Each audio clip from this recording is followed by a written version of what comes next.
Nous voulons tous, ici, la paix. Mais la paix n'est pas la soumission aux tyrans qui déclenchent la guerre ou l'abandon de ceux qui lui résistent.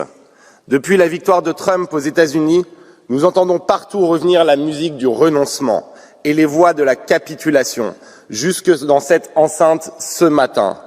Vous venez de nous dire qu'il nous faut à tout prix éviter l'escalade. Dans une sorte de valse de capitulard où l'AfD cite Die Linke de manière énamourée. Mais posez-vous la question, qui suscite l'escalade, sinon Poutine, qui envoie des milliers de soldats nord-coréens sur le sol européen et des missiles balistiques sur Dniepro?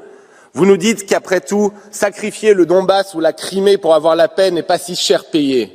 Mais vous refusez obstinément de voir que la cible de Poutine n'est pas et n'a jamais été le Donbass ou la Crimée, que cela a toujours été et que c'est toujours l'Ukraine et l'Europe. Céder des territoires n'apportera pas la paix, cela rapprochera la guerre de chez nous. Vous n'apaiserez pas le tyran en lui cédant, vous nourrirez son appétit.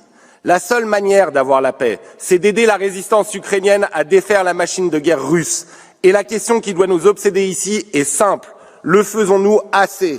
Alors méditons sur ces chiffres. Les États-Unis ont 4600 chars Abrams. Ils en ont livré 31 à l'Ukraine.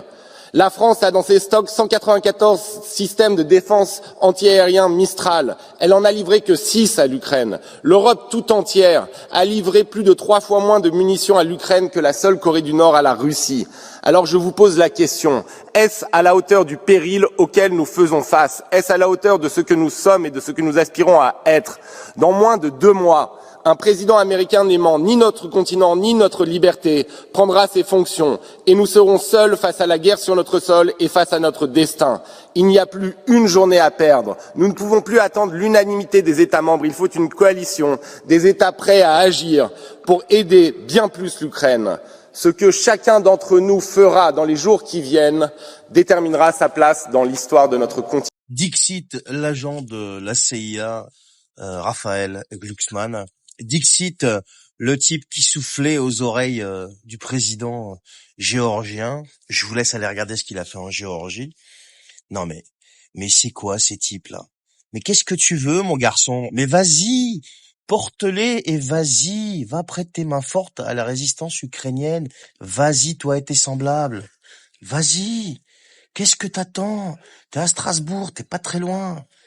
Mais c'est un truc de malade. Vous êtes là à vouloir envoyer les autres au casse-pipe, mais vous vous planquez derrière vos fonctions de député européen, payés à coups d'argent public, vous saignez les peuples vous payent, et vous continuez de les saigner en leur faisant croire que vous allez gagner face aux Russes, alors que vous avez cherché la mouise, vous avez provoqué tout ça, vous avez réveillé la bête, et maintenant vous venez pleurnicher.